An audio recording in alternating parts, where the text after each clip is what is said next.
Hi friends, నేను movie రాజా.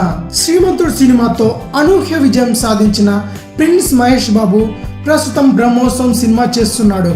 శ్రీకాంత్ అడ్డాల దర్శకత్వం వహిస్తున్న ఈ సినిమాను తొలుత 2 భాషల్లో తెరకెక్కిస్తున్నట్లు ప్రకటించారు.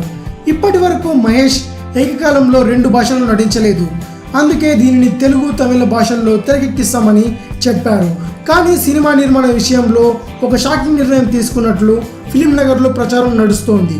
ఈ సినిమా కథ ప్రకారం తెలుగు నేటివిటీ, తెలుగు కల్చర్తో మిళితమై దేవీ ఉత్సవాలు నేపథ్యంలో ఈ సినిమా నడుస్తుందని చెబుతున్నారు.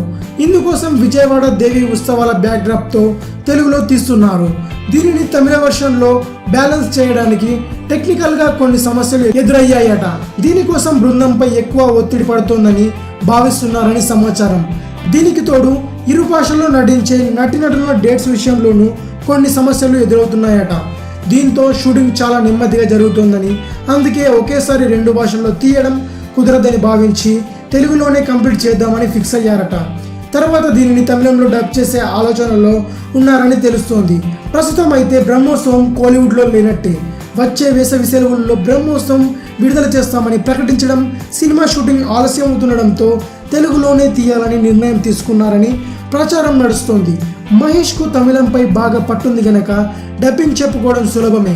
మహేష్కున్న క్రేజ్తో ఇప్పటికే సినిమాకు విపరీతమైన బిజినెస్ నడుస్తోందని సమాచారం. ఇందులో మహేష్ సరసన కాజల్, సమంతలు నటిస్తున్నారు. ఇది బ్రహ్మోత్సవం తమిళంలో క్యాన్సిల్ అవ్వడానికి కారణం.